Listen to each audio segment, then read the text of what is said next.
banyak sekali hadiahnya, ini banyak pertanyaan dong. Ya? Yang tanya juga? Baik.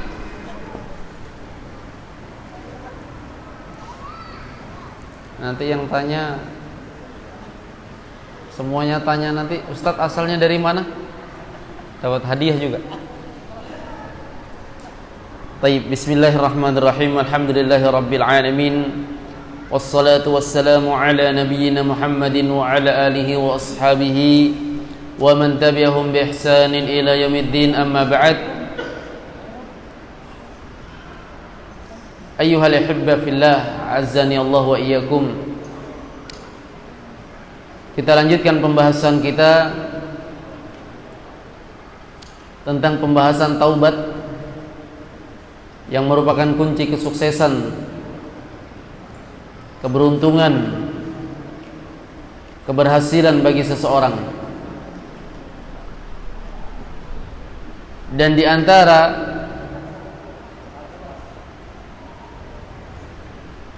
perkara yang menunjukkan benarnya taubat seorang hamba adalah dia tidak terus-menerus berada di atas suatu dosa. Kapan dia terus-menerus, maka itu seakan-akan menunjukkan taubatnya tidak benar. Oleh sebab itulah disebutkan oleh Allah Subhanahu wa taala di dalam firman-Nya, A'udzubillahi minasyaitonir rajim. Innamat taubatu 'ala Allahi lilladzina ya'maluna as-su'a bijahalah thumma yatubuna min qarib faulaika yatubullahu 'alaihim. Innamat taubatu 'ala Allahi lilladzina ya'maluna as-su'a bijahalah. Sesungguhnya taubat itu diterima oleh Allah Subhanahu wa taala bagi orang-orang yang mereka melakukan as-su', kejahatan, bijahalah, dengan sebab kebodohan. Orang yang melakukan kejahatan itu semuanya bodoh, Pak. Ya. Karena dia nggak tahu kepada siapa dia bermaksiat. Zat yang menciptakan dia, yang memberi rezeki kepada dia, yang menyayangi dia, yang mengatur dia, ya, yang memberikan pandangan kepada dia, memberikan penglihatan kepada dia, kok dia maksiati? Maka setiap maksiat itu sebabnya bijahalah, dengan sebab kebodohan. Orang yang melakukan maksiat dengan sebab kebodohan, tsumma yatubuna min qarib, kemudian mereka segera bertaubat, enggak ditunda-tunda. Faulaika yatubullahu alaihim, mereka itulah yang Allah Subhanahu wa taala terima taubatnya. Berarti ada berapa perkara di sini orang yang Allah terima taubatnya? Satu, mereka melakukan kejahatan, su, mufrad, tunggal, enggak terus-menerus, berarti dia terjatuh, bertaubat. Yang kedua, ya, ini bukan pembahasan masalah taubat yang benar tadi, sudah ya. Ya. Menyesali, bertekad tidak mengulangi, kemudian dia meninggalkan perbuatan tersebut. Ya. Sekarang pembahasan ciri orang yang betul-betul yang diterima taubatnya itu. Dia melakukan kesalahan bijahalah, dengan sebab apa? Kebodohan. Tsumma yatubuna min qarib, kemudian dia bersegera taubat. Ini tanda-tandanya. Mereka itulah orang yang Allah terima taubatnya.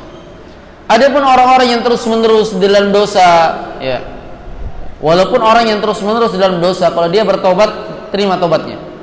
Ya, terima taubatnya.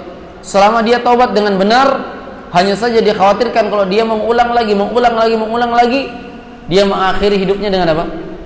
Kejelekan, bukan taubat. Ya. Dan orang yang suka mengulang-ulang ini ada indikasi, ciri bagi orang yang dikhawatirkan tidak diterima taubatnya. Walaisatit taubatu lil ladzina ya'maluna sayyi'at. Dan tidaklah taubat itu bagi orang-orang yang mereka melakukan sayyiat. Satu, sayyiat jamak, banyak kejahatan.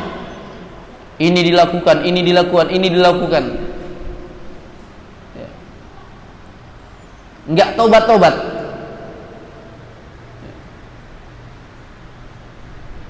Walaysat at-taubatu lil ladzina ya'maluna as-sayyi'at hatta idza hadara ahadahumul maut, hingga datang kepada mereka kematian. Qala inni tubtul an, baru dia mengatakan aku bertobat sekarang. Terlambat taubatnya. Ya. Terlambat apanya? Taubatnya. Ini tidak diterima taubatnya. Tidak ada taubat bagi orang yang begini. Kejahatannya terus menerus, nggak ada hentinya, sampai akhirnya ketika mau meninggal, nyawa sudah di tenggorokan, baru dia bertobat. Nggak ada taubat. Wala 'alal ladzina yamutuna wa hum kuffar, dan tidak pula bagi orang yang dia meninggal di atas kekafiran. Oleh sebab itu hati-hati dengan istidraj, perlalaian. Allah biarkan ketika kita bermaksiat, lupa taubat, nanti mau meninggal baru bertaubat. Nyawa sudah di tenggorokan baru bertobat. Hati-hati dengan istidraj. Tahu artinya istidraj? Perlalaian. Ini buktinya saya maksiat, nggak dihukum kok oleh Allah, nggak disiksa kok, nggak diadab, berarti kan nggak masalah. Nah, ini istidraj namanya. Kata Nabi SAW, idza ra'aita Allah yu'ti 'abdan 'ala ma'asi fa innama huwa istidraj. Jika engkau melihat Allah memberikan kepada seorang hamba suatu kenikmatan dalam kondisi dia terus-menerus bermaksiat kepada Allah Subhanahu wa taala, maka itu namanya istidraj, perlalaian. Ya. Saya bergelimang dengan riba, tapi saya tetap kaya kok. Nah, Allah tidak hukum saya. Seandainya ini berbahaya, kan Allah jadikan saya miskin. Nah, ini perlalaian, ini lebih berbahaya. Kenapa? Allah lalaikan dia. Nah, ini pelengkap dari pembahasan kita. Semoga Allah Subhanahu wa taala menjadikan kita hamba-hamba yang selalu kembali kepada Allah Subhanahu wa taala, bertobat kepadanya dan mengokohkan langkah-langkah kita berada di atas agamanya. Baik. Sesi tanya jawab. Saya tanya, Anda menjawab. Pertanyaan pertama untuk ikhwah.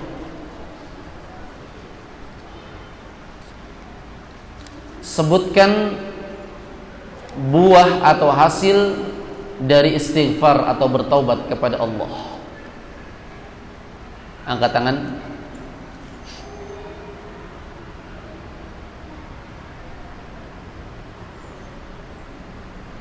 Ya, silakan Pak.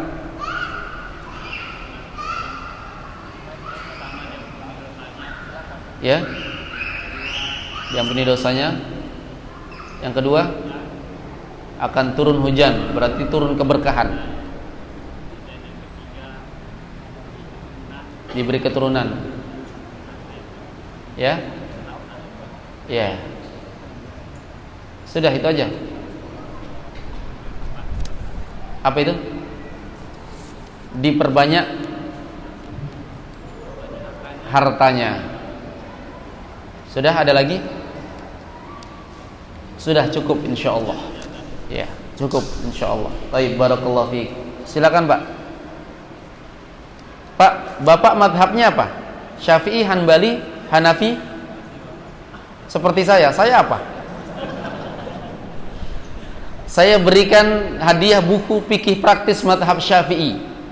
Masya Allah. Tapi Syafi'i yang betulan, Pak, bukan hanya pengakuan. Imam Syafi'i, Imam Ahlus Sunnah. Baik, barakallahu fiik. Jazakallahu khairan. Pertanyaan kedua untuk akhwat.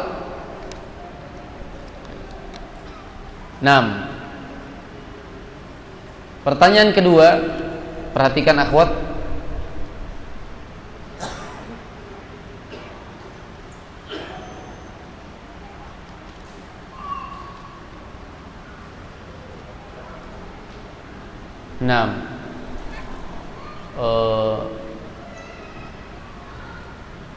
kenapa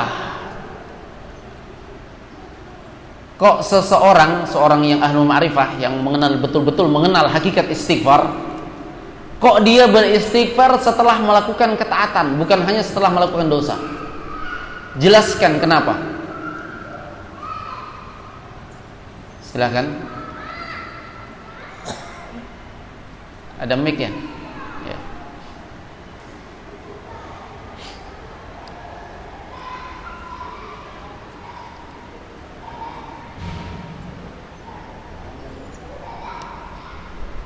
Ayo sahur.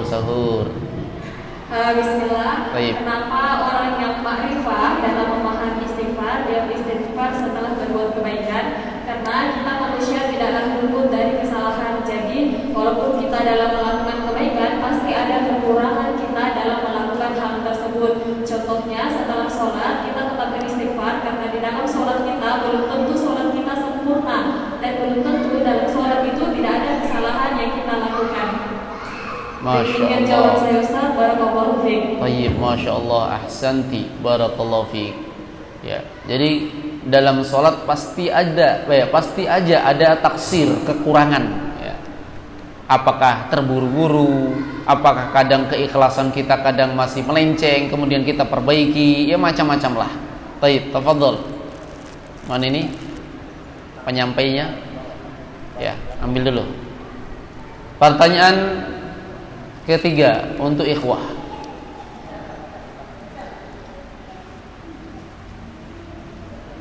Perhatikan, sebutkan beberapa hal yang menunjukkan benarnya taubat. Benarnya taubat. Taubat yang benar itu bagaimana? Ayo ikhwah. Ya, silakan. Menyesali, satu. Tekad kuat untuk meninggalkannya. Tekad kuat untuk tidak mengulangi, terus menggantinya dengan amal kebaikan dan meninggalkannya. Tayyib, barakallahu fiik. Tafadhal. Sama ya. Fadhal. Barakallahu fiik. Untuk akhwat.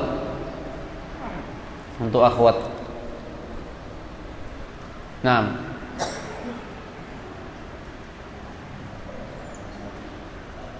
sekarang indikasi seorang yang diterima taubatnya. Indikasi seorang diterima taubatnya itu apa? Bagaimana orangnya? Ya. Baik.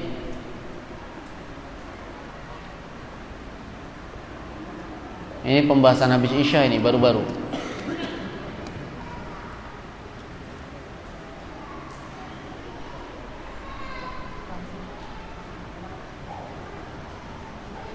Ayo akhwat.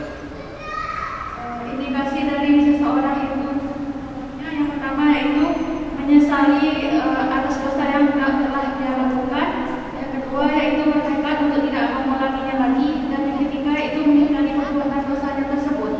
Itu baru saja pertanyaan sebelumnya, yaitu taubat yang benar. Sekarang ciri-ciri orang yang diterima taubatnya. Ciri-ciri orang yang diterima taubatnya yaitu dia terjatuh, lalu dia bertobat. Dia melakukan kesalahan karena kebodohannya dan segera bertobat dari dosanya tersebut. Tayyib, barakallahu fiik. Itu yang diinginkan. Barakallahu fiik. Tafadhali. Ayo. Pertanyaan untuk ikhwah. Mau dapat hadiah? Jawab pertanyaan. Tayyib. Untuk ikhwah,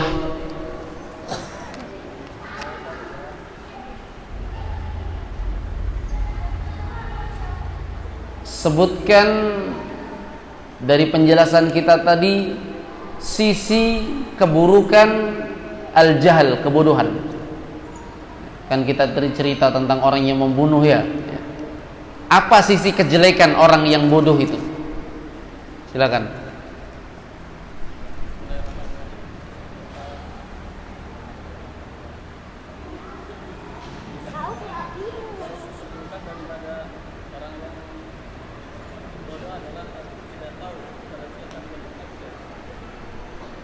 Terus yang dari kisah tadi 99 yang membunuh tadi. Ya, orang yang tidak berilmu, apa akibatnya? Dia tidak berilmu.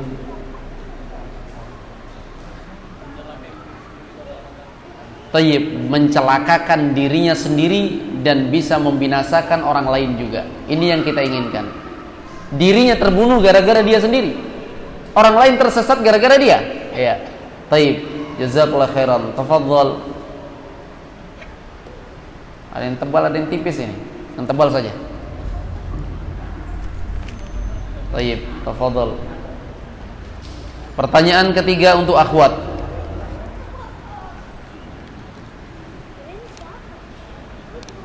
Ini pertanyaan dari sisi paham ya. Paham atau tidak? Apakah Allah akan mengampuni dosa kesyirikan jika seorang bertaubat? Kan tadi ada pembahasan Allah mengampuni seluruh dosa. Ada pembahasan Allah tidak mengampuni dosa kesyirikan. Sekarang apakah Allah mengampuni dosa kesyirikan bagi orang yang bertaubat? Jelaskan.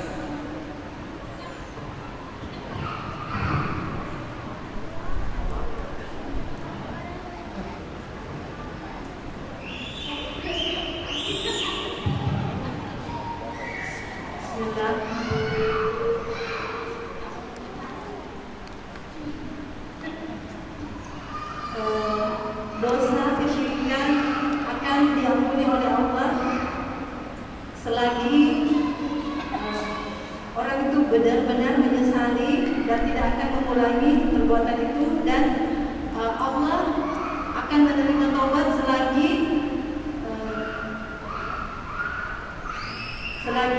nyawa belum sampai di tenggorokan. Tayyib, barakallahu fiik. Jadi kenapa ayat yang mengatakan Allah tidak mengampuni dosa kesyirikan itu maksudnya bagi yang tidak bertaubat. Tayyib, barakallahu fiik. Tafadhali. Silakan ikhwah yang ingin bertanya langsung. Ada hadiah juga.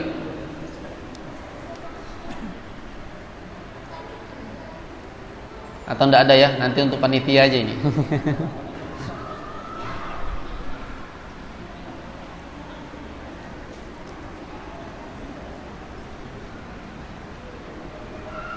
Taib. Ya, silakan Pak. Maju-maju Pak, biar saya bisa kenal.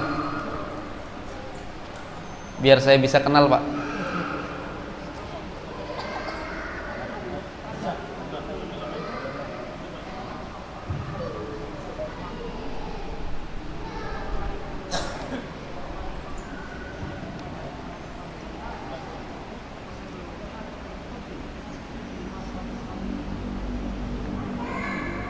Apa itu enggak terdengar nih.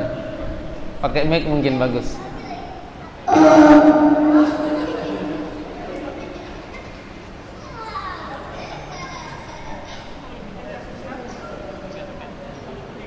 Ya. Ada mic.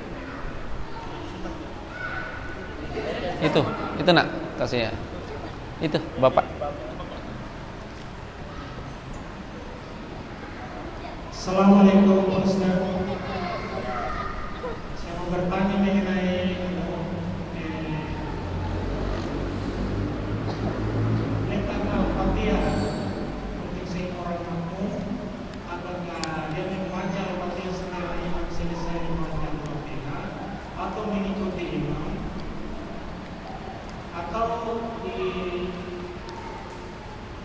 di mana letaknya menurut Imam Syafi'i? Menurut Imam Syafi'i atau menurut yang benar?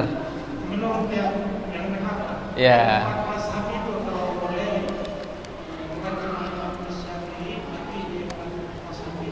Tayyib. Terima kasih. Assalamualaikum warahmatullahi wabarakatuh. Pendapat Imam Syafi'i rahimahullah taala bahwasanya qiraatul imam qiraatul makmum. Bacaan imam adalah bacaan bagi makmum. Pendapat Imam Muhammad rahimahullah taala beliau mengatakan enggak. Makmum tetap baca Al-Fatihah. Sudah cukup, Pak? Kan pendapatnya Imam Syafi'i sama Imam Ahmad. Belum cukup ya, kita butuh penjelasan ya. Baik. Sebelum kita menyebutkan ini pembahasan tentang fikih tanawwu', cabang dalam agama. Artinya apa? Para ulama berselisih dalam pendapat. Dan mereka tidak saling bermusuhan, tidak saling memusuhi, tidak saling membenci. Mereka berlapang dada dalam masalah perselisihan seperti ini. Ya. Jadi kalaupun saya benarkan yang ini, benarkan yang itu, Anda masih berpendapat dengan yang lain, silakan tafadhol. Ya. Ini dalam permasalahan fikih ya. Sekarang ada hadis Nabi SAW bersabda, man kana lahul imam fa qira'atul imam lahu qira'ah. Barang siapa yang dia memiliki seorang imam, maka bacaan imam bagi dia adalah bacaannya. Sebagian ulama mensahihkan hadis ini. Yang mensahihkan kalau begitu ada hukum. Hukumnya apa? Hukumnya adalah cukup. Tapi sebagian besar ulama melemahkan hadis ini, dan itu yang benar. Sekarang apakah ada dalil lain yang mengatakan bahwasanya ada? Dalil lain bahkan ayat. Kalau ayat kan kita tidak bisa katakan lemah ya. Ayat dari Allah langsung. Wa idza quri'al Qur'an fastami'u lahu wa ansitu. Kalau dibacakan kepada kalian Al-Qur'an, maka dengarkanlah dan diam. Apa hukumnya membaca Al-Quran ada bacaan yang lainnya?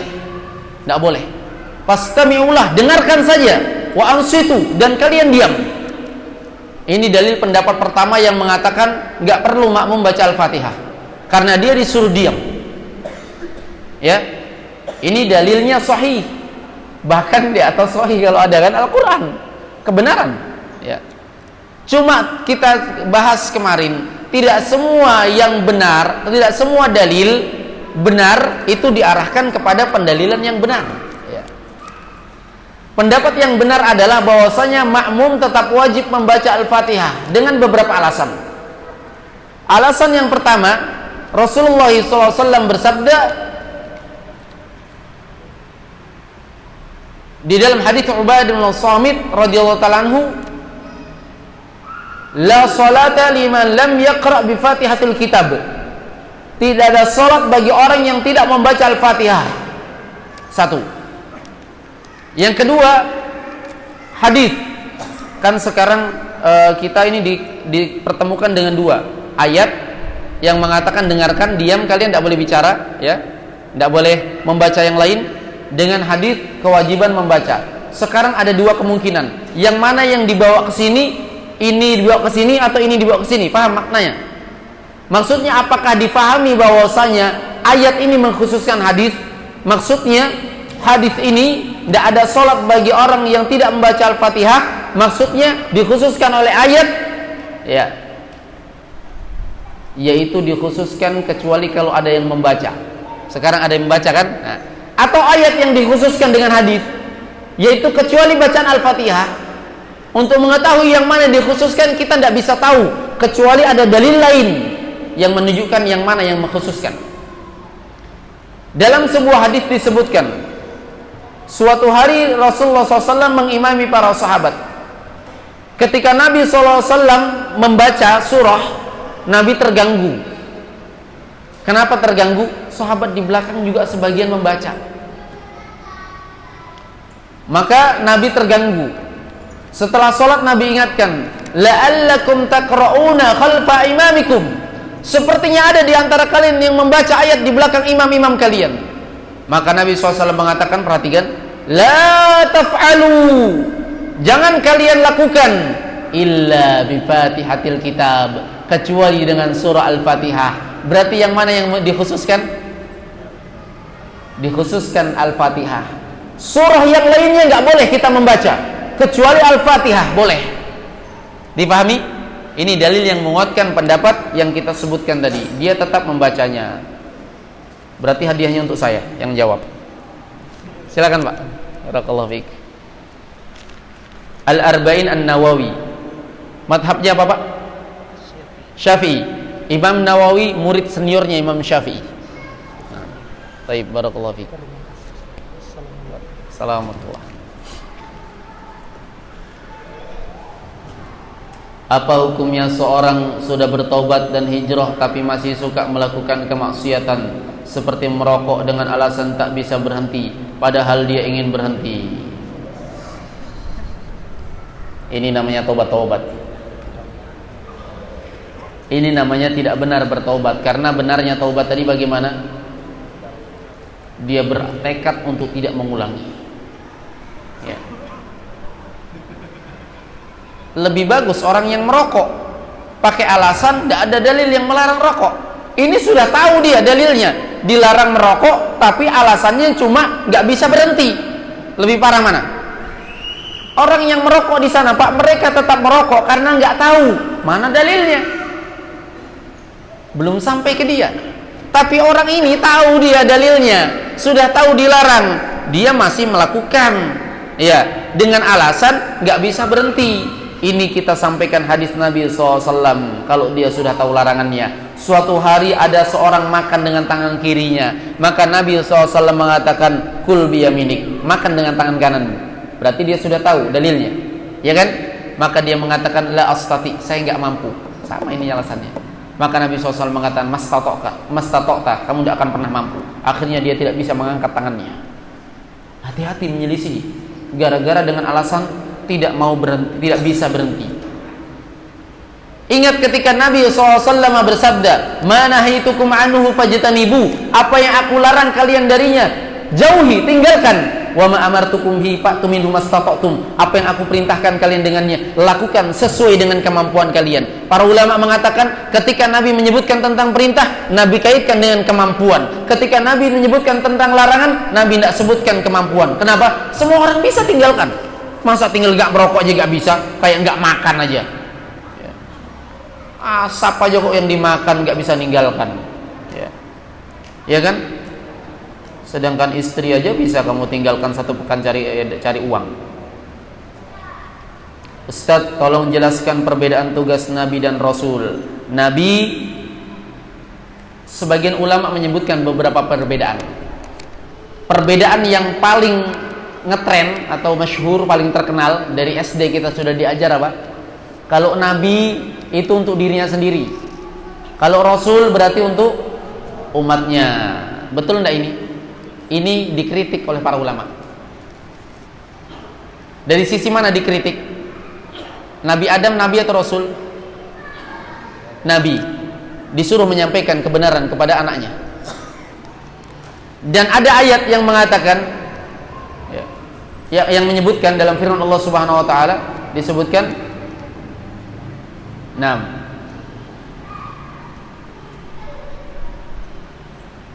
an-nabiyyina mubashshirina wa mundhirin.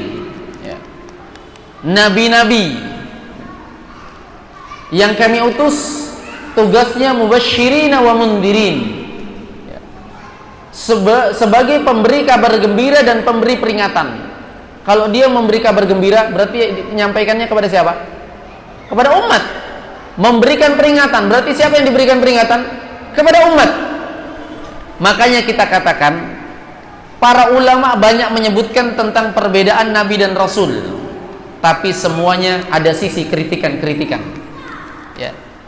Yang jelas Nabi adalah Nabi, Rasul adalah Rasul, dan semua Rasul adalah Nabi. Tidak semua Nabi dia Rasul, tetapi dari sisi tingkatan, maka Rasul lebih tinggi tingkatannya, ya, lebih tinggi tingkatannya. Hanya berbeda dari sisi tugas, ya. Dakwahnya lebih luas, ya.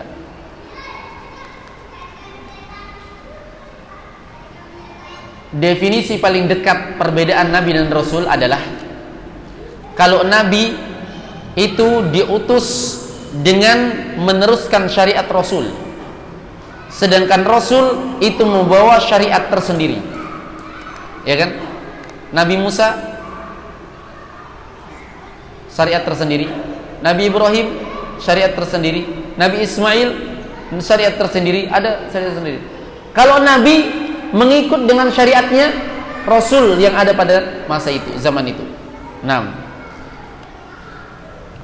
Jika seorang melakukan suatu dosa, kemudian dia bertaubat dan berjanji tidak akan melakukannya lagi, tapi ia mengulangi kesalahan lagi, kemudian bertaubat lagi, begitu seterusnya, apakah Allah tetap akan mengampuninya? Iya. Karena memang tabiatnya manusia selalu melakukan kesalahan. Imam Nawawi rahimahullah ta'ala menyebutkan, seandainya seorang berdosa, bertaubat sampai 100 kali bahkan lebih, maka taubatnya tetap diterima. Hanya saja dikhawatirkan kalau dia begitu terus, dikhawatirkan dia tutup harinya, tutup ajalnya dengan tidak bertaubat. Apa hukumnya menyenandungkan zikir ketika bermain dengan anak? Maksudnya berzikir sambil apa? Bermain dan seterusnya, tidak masalah. Karena Rasulullah SAW yadkurullah fi kulli ahyani. Nabi SAW berzikir kepada Allah pada setiap waktunya, setiap kesempatannya. Ketika main-main, ketika masak antum, ketika apa, tidak masalah.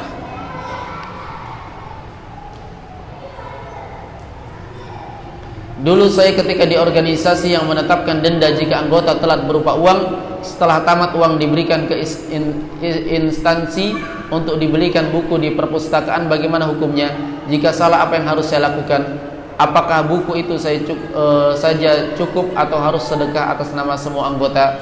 Yang pertama, jika dia denda itu ditetapkan karena proses ada jual beli seperti motor dan seterusnya, maka yang seperti ini bentuknya riba, ya kan? Ada denda.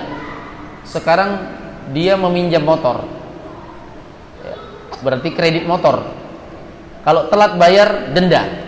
Berarti si pengkredit, yang mengkreditkan tadi, yang meminjamkan, dia mengambil manfaat dari pinjamannya. Berbeda dengan ini namanya hukum ta'zir, bukan riba, tapi haram.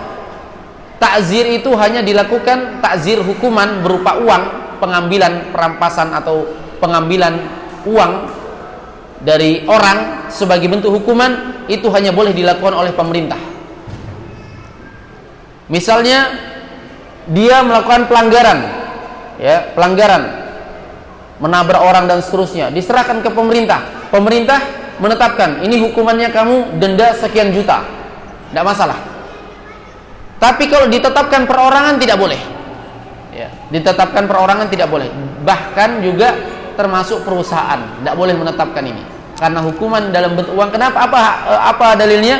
Rasulullah SAW bersabda, al-muslim alal muslim haramun damuhu wa irduhu wa maluhu. Seorang muslim dengan muslim yang lainnya individu. Itu haram, darahnya nggak boleh dialirkan, nggak boleh dipukul dan seterusnya. Wa maluhu, hartanya.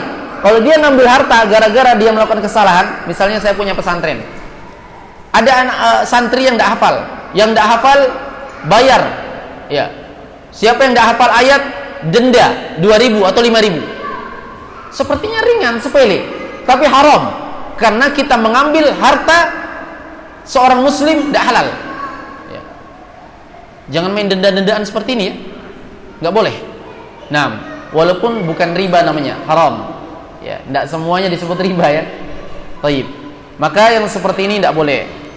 Jika salah, yang harus saya lakukan apa? Apakah buku itu saya cukup atau harus sedekah atas nama semua anggota? Bertobat kepada Allah SWT, kembalikan yang bisa dikembalikan.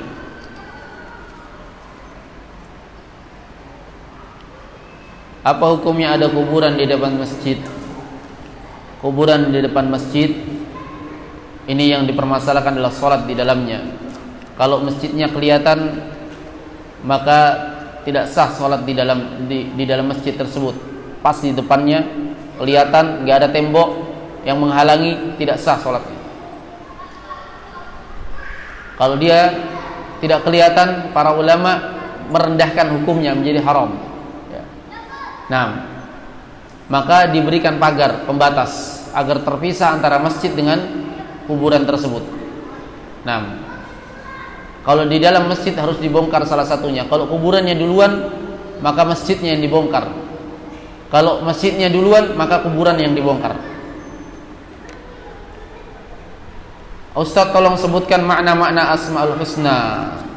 InsyaAllah bikin daurah tersendiri. Asmaul Husna saja lebih 99. Ini maknanya. Mau sebutnya saja saya nggak bisa.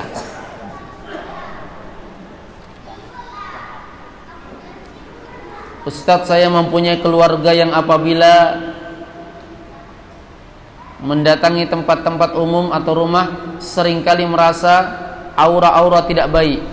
Ada hawa mistis di bagian tempat tertentu dan dia merasa tidak nyaman di tempat yang ada aura mistis tersebut. Apakah itu termasuk gangguan jin dan bagaimana mengatasinya? Itu namanya was-was. Mengatasinya beristi'adzah kepada Allah, berdoa, meminta perlindungan kepada Allah Subhanahu wa taala. Setiap dia turun ke suatu tempat, dia baca doa, a'udzu bikalimatillahi tammat min syarri ma khalaq.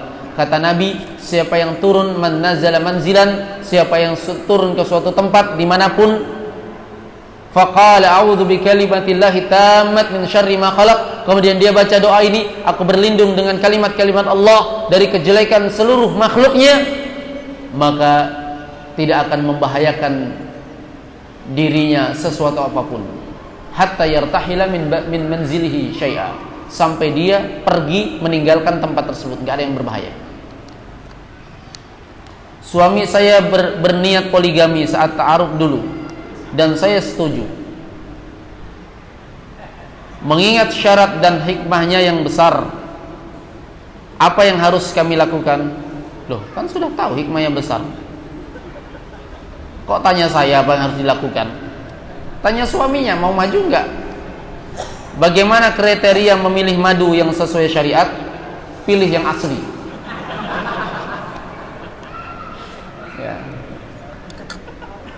Ada label halalnya. Ya. Ada label halalnya. Jadi ini pembahasan tentang poligami ya. La ilaha illallah, la ilaha illallah. Di sini ada dua pertanyaan, apa yang harus dilakukan? Yang dilakukan adalah istikharah. Minta pilihan kepada Allah Subhanahu wa taala. Ini perkara besar. Poligami itu perkara besar. Karena berkaitan bukan dengan poligami itu bukan urusan coba-coba. Sebagian ikhwah bergampangan. Poligami itu harus adil, akhi. Loh, kita mana tahu adil kalau nggak dicoba? Memangnya es krim dicoba? Ya. Menikah itu asalnya untuk langgeng, ya. Bukan untuk percobaan. Ya. Kalau percobaan di laboratorium, ya kan? Untuk langgeng. Melangkah harus hati-hati, harus kaitkan Allah. Beristikharah dan lihat sisi-sisi yang betul-betul mendukung atau tidak. Jangan sampai kita sudah orangnya tidak kuat, kita banyak sisi-sisi yang tidak mendukung. Contoh, baru diolok-olok orang sedikit sudah marahnya luar biasa. Mau poligami itu akan banyak berita-berita miring dari orang. Ya, akan banyak berita-berita miring dari orang. Nah, harus dipertimbangkan dengan baik, ya, dipertimbangkan dengan baik. Apa kaidah syariat? Ya. Kaidah syariat itu kan melakukan sesuatu untuk kebaikan, maslahatnya jelas. Maslahatnya jelas atau maslahatnya lebih banyak. Kalau jelas-jelas kamu rusak gara-gara poligami, coba kalau poligami ceraikan saya. Ini mau nambah atau mau mau menyingkirkan salah satunya ini, ya. Ini nggak benar kalau begini. Menjaga istri yang sudah menjadi istri kita hukumnya wajib. Poligami hukumnya apa? Sunnah. Apakah kita mengorbankan hal yang wajib untuk perkara yang sunnah? Baru mau poligami, istrinya sudah beres-beres, mau kembali ke orang tuanya. Kamu nekat tetap poligami. Baik. Bagaimana kriteria memilih madu yang sesuai syariat? Sama ketika kamu milih yang pertama. Lihat 4. Apanya? Limaliha, hartanya. Walinasabiha, nasabnya. Walijamaliha, cantiknya. Terus apa? Walidiniha, agamanya. Fadfar bidzati diniha, dan fokuskan, pilih agamanya. Taribat yadak, maka engkau akan beruntung. Jangan lihat kayanya. Kebanyakan orang sekarang kalau mau poligami lihat kaya. Wah, saya sudah cukup menderita dengan istri saya yang sekarang. Susah sekali, mau cari yang kaya deh, atau yang pas-pasan. Saya pernah dengar gitu. Sebenarnya saya itu kenapa ya susah sekali nikah, Ustaz? Padahal saya itu maunya yang pas-pasan aja. Pas-pasan yang antum maksud gimana? Pas butuh mobil ada mobilnya, pas lagi butuh rumah ada rumahnya, ya. Pas lagi pengen makan enak dia bisa memenuhi. Ya kalau pas-pas yang itu ya susah memang. Baik. Makanya saya sendiri adalah orang yang Masya Allah, namanya poligami itu adalah syariat luar biasa begini dan begitu, tapi saya nggak mau bikin daurah poligami. Kenapa? Daurah poligami itu artinya memberikan motivasi ikhwah untuk poligami. Yang terpenting adalah bukan memberikan motivasi, tapi memberikan ilmu.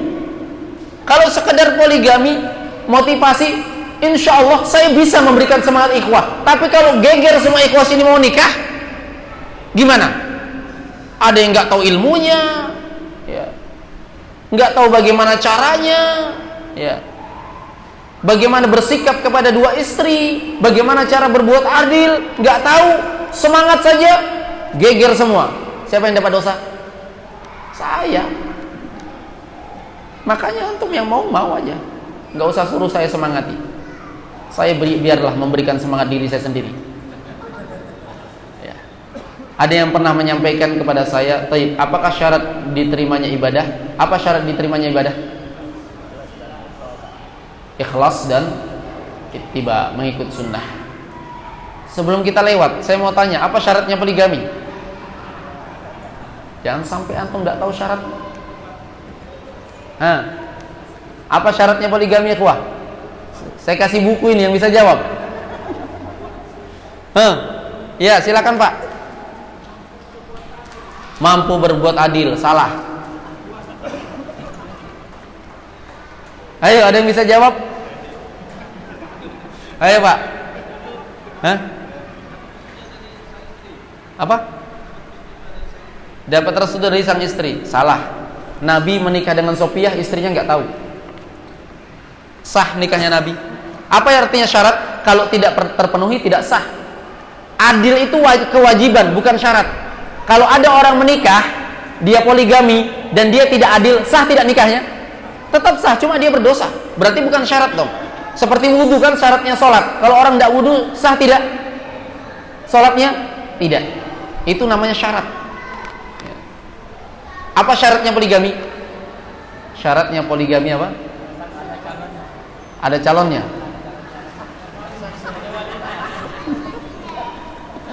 Ada yang lebih detail lagi? Syaratnya cuma satu, ikhwah, sudah punya istri pertama. Kalau belum punya istri pertama bukan poligami namanya. Baik. Tidak apa-apa ya, canda dikit supaya lebih ini semangat. Sudah malam nanti ngantuk, hilang ngantuknya. Ada yang pernah menyampaikan kepada saya bahwa kita harus bersabar, mencukupkan diri dengan hanya beramal dengan apa yang dicontohkan oleh Rasulullah SAW. Benarkah demikian? Iya. Kita bersabar dan mencukupkan dengan apa yang dicontohkan oleh Nabi SAW. Apakah Allah menerima taubat seorang hamba setiap kali berdosa kembali bertobat meskipun berulang bertobat? Selama dia terus bertobat, Allah terus menerus menerima taubatnya. Dan Allah sangat gembira. Innallaha fariha bi taubatil 'abd. Sesungguhnya Allah benar-benar bahagia, senang melihat hambanya bertobat. Lebih senang, disebutkan dalam hadis, lebih senang daripada seorang yang dia kehilangan tunggangannya.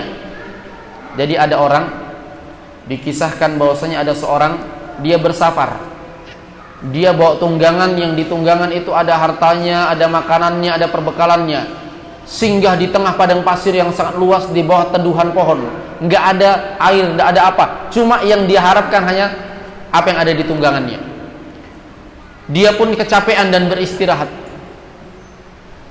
Ketika dia bangun sudah tidak ada tunggangannya, sudah tidak ada apa-apanya, sudah kosong. Padahal dia lapar, tidak bisa melanjutkan perjalanannya.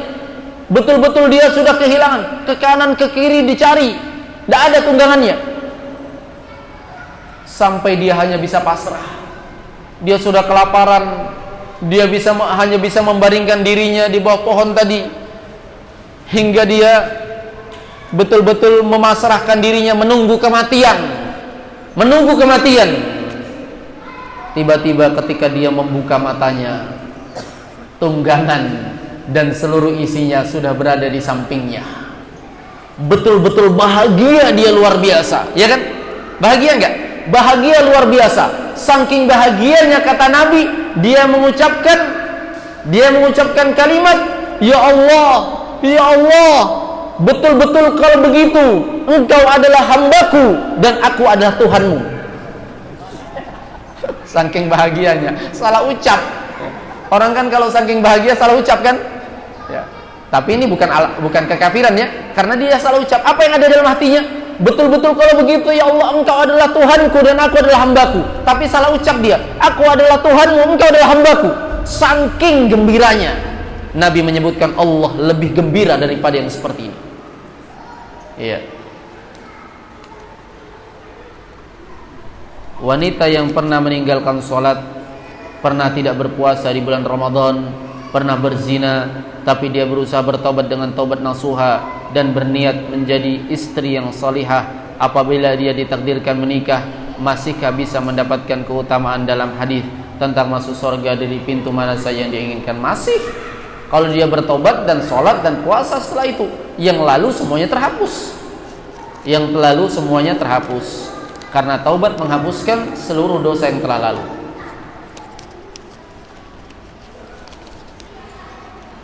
Ustadz, bolehkah saat ta'aruf kita memberitahukan kepada calon bahwa kita tidak bersedia atau merasa berat untuk dipoligami? Boleh. Nabi SAW bersabda, al-muslimuna ala syurutihim. Seorang muslim berada di atas syarat-syarat mereka, selama syarat itu tidak melanggar syariat Allah. Sekarang kalau seorang wanita dia mensyaratkan tidak mau dipoligami, melanggar syariat Allah atau tidak? Melanggar enggak? Ayo ikhwah, melanggar enggak? Melanggar enggak?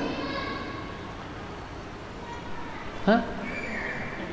Melanggar syariat Allah enggak? Tidak. Yang melanggar itu kalau dia benci poligami.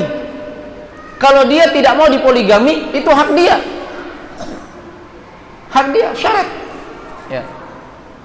6. Dan seorang laki-laki wajib untuk memenuhi syarat tersebut. Tapi jangan dijadikan alasan untuk bagi akhwat, untuk mulai sekarang akhwat nunukan semua kasih syarat itu. Jangan. Nanti saya yang kena.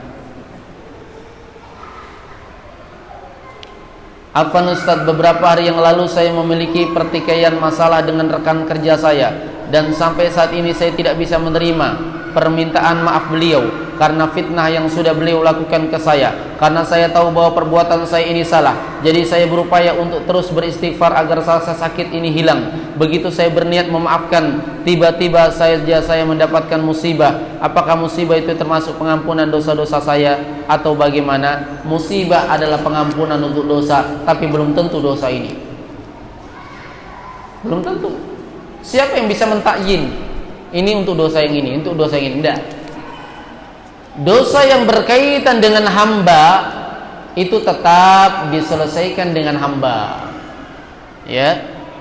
Nah, yang Allah ampuni adalah dosa kita antara kita dengan Allah Subhanahu wa taala.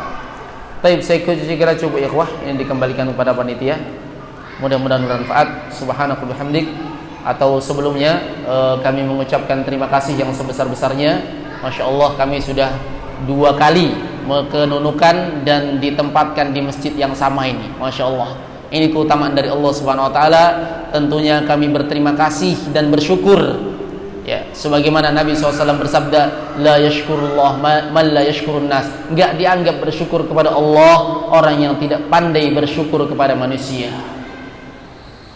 kami dimudahkan oleh pengurus masjid, oleh takmir, masya Allah, disambut dengan sambutan yang baik, kemudian disambut dengan wajah-wajah yang ceria, dengan senyuman, ya. Maka ini semua adalah hal yang patut disyukuri. Semoga Allah Subhanahu wa taala terus-menerus ya memberikan anugerah kepersaudaraan kepada kita seluruhnya. Dari para takmir di masjid ini, pengurus di masjid ini, ikhwah-ikhwah sekalian, dan tak lupa kami juga mengucapkan terima kasih kepada seluruh ikhwah yang ikut andil di dalam kebaikan ini. Semoga Allah Subhanahu wa taala mempertemukan kita kembali di kebaikan-kebaikan setelahnya, sebagaimana kita mengharap semoga Allah mempertemukan kita di surganya. Sekian, mudah-mudahan bermanfaat. Subhanakallahumma bihamdik, asyhadu an la ilaha illa anta, astaghfiruka wa atubu ilaik. Walhamdulillahirabbil alamin. Wassalamualaikum warahmatullahi wabarakatuh.